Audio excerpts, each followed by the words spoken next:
That, in fact, is the final resting place of Leona and Harry Helmsley, the Queen of Mean, as she's known. So let's start with Leona.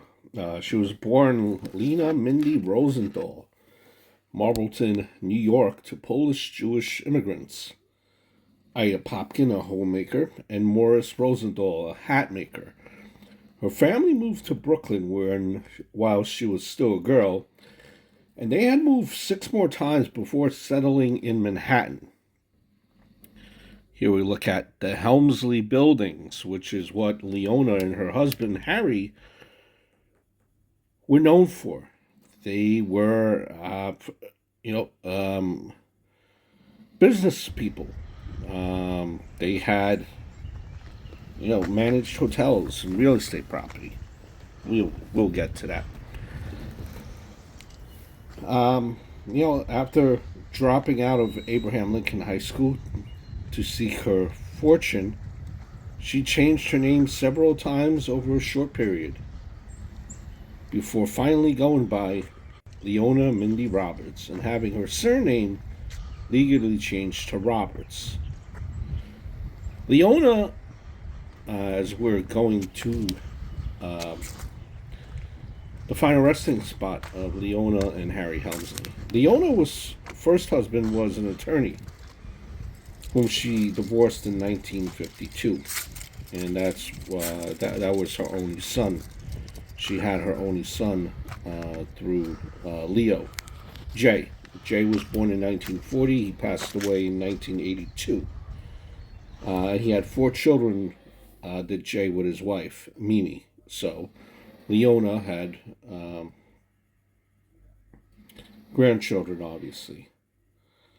That is Leona with Harry. Leona was twice married to and divorced from her second husband, a garment industry executive in Joseph Lubin. After a brief period at a sewing factory, she joined a New York real estate firm where she eventually became vice president, and the rest is history, shall they say.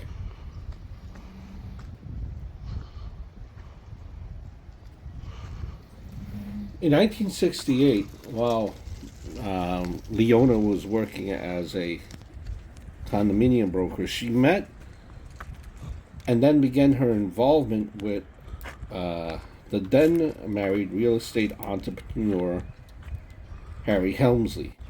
2 years later, she joined one of Harry's brokerage firms, Brown Harris Stevens, as a senior vice president. At the time, she was already a millionaire in her own right. Harry divorced his wife of 33 years and married Leona in 1972. The marriage may have well saved her career, as several of her tenants had sued her the year before for forcing them to buy condominiums.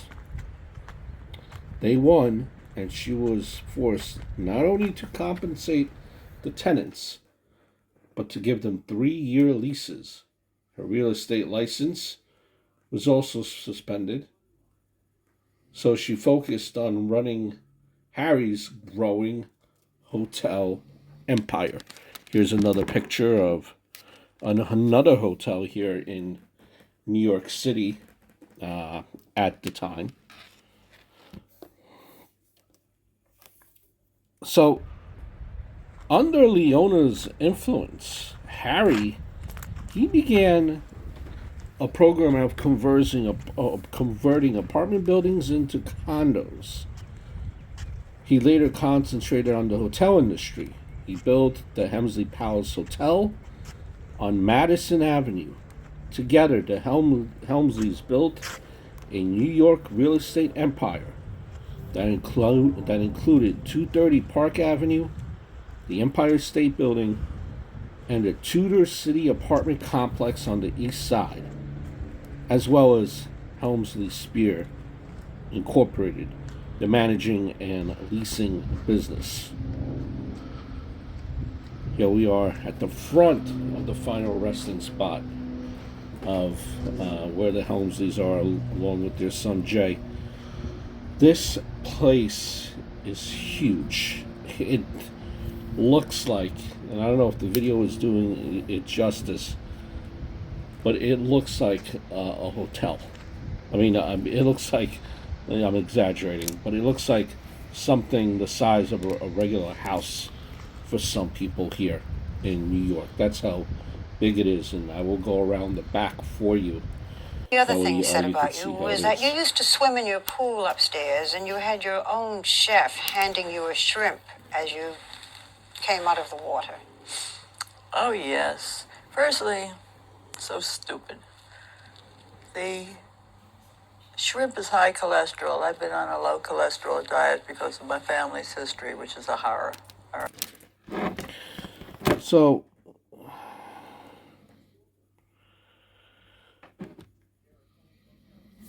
Helmsley, she got herself a reputation. Now, by the beginning of 1989, 23 hotels in the chain were controlled by Leona Helmsley.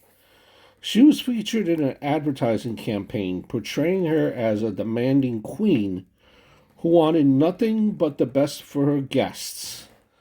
The slightest mistake was usually grounds for firing, and Helmsley was known to shout insults and obscenities at targeted employees just before they were fired.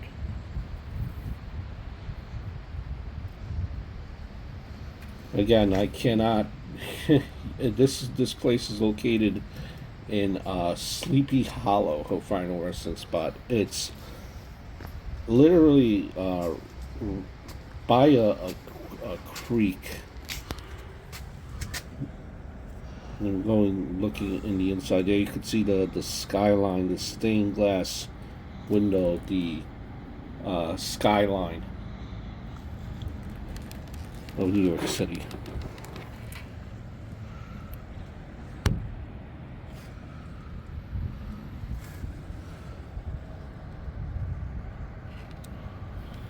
Now, as I said, Helmsley's only child, Jay, died of a heart attack, arrhythmia. Her son's widow, get this, her son's widow, who lived in a property that Helmsley owned, received an eviction notice shortly after his funeral. Helmsley successfully sued her son's estate for money and property that she claimed he had borrowed, and she was ultimately awarded $146,000. Jeez. We are going around. This is around the property. It's on its own little, nothing's around it for quite a while. You've seen me walk up to it. It's literally all by itself here. It stands all by itself.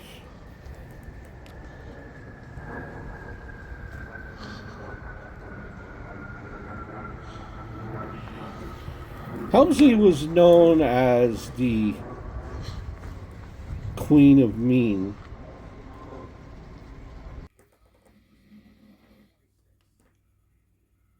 Because she kind of tyrannized her, intimidated her employees, supposedly. So, there goes the story. Alan Dershowitz, while having breakfast with her at one of the Helmsley hotels, received a cup of tea with a tiny bit of water spilled on the saucer.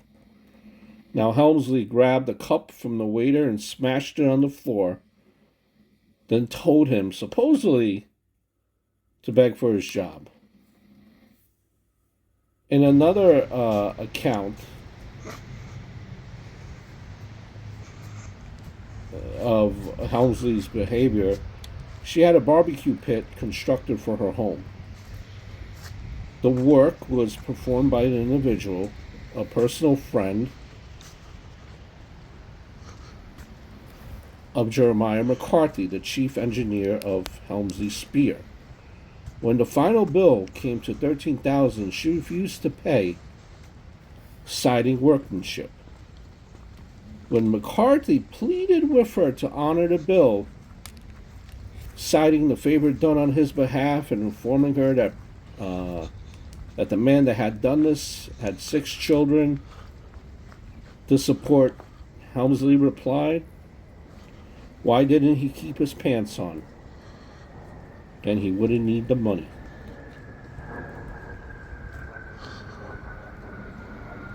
The Queen of Mean. So,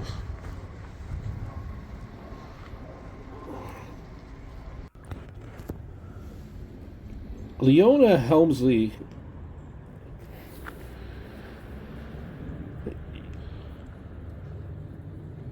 in looking at her final resting spot. Are you now, or have you ever been a 1,300 bitch? square That's the feet. crux of your whole case. Are you a bitch? Absolutely not. What would you call a man that's successful? What would you call a man? You couldn't call him a bitch. Would you call him a bastard? No. Aggressive. No, you would call him a good executive. Yeah. I'm a woman, and I'm a woman in business, and I'm an executive. And if I were a man, they would say, you're a fantastic executive, but I'm a woman, so they label me a bitch. There are times that I understand that if you're a little bit cranky or you're a little bit off, they want to know what time of the month it is. There's always something. It's the fact that you are a woman and successful and very successful, a major hotel chain is what I run. Well, it becomes, they label you. So 1,300 square feet is this her final resting spot. Now, check this out before we leave. Helmsley left the bulk of her estate, estimated at more than $4 billion, to the Leona and Harry B. Helmsley Charitable Trust. In addition to providing directly for her own dog in her will, she left separate instructions that the trust, now valued at $5 billion, be used to benefit dogs.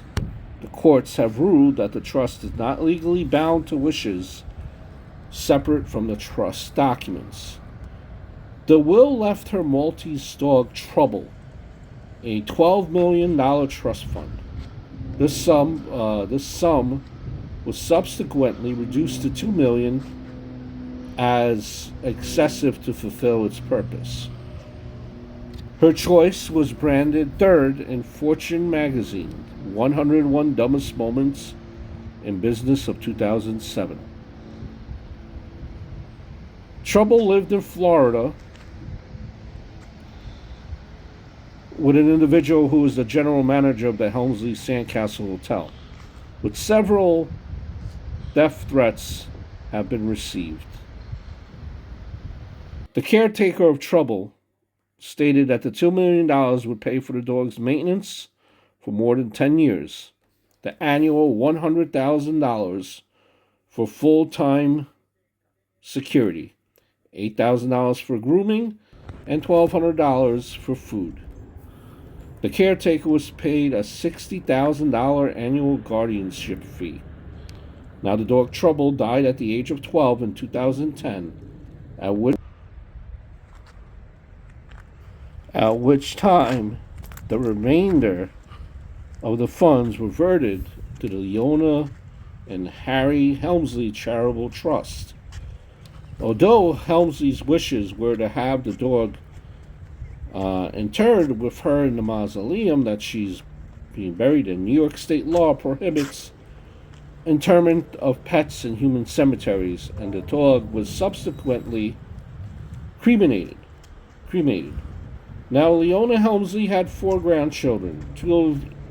Two of them each received $5 million in trust and $5 million in cash, under the condition that they visit their father's gravesite once each calendar year.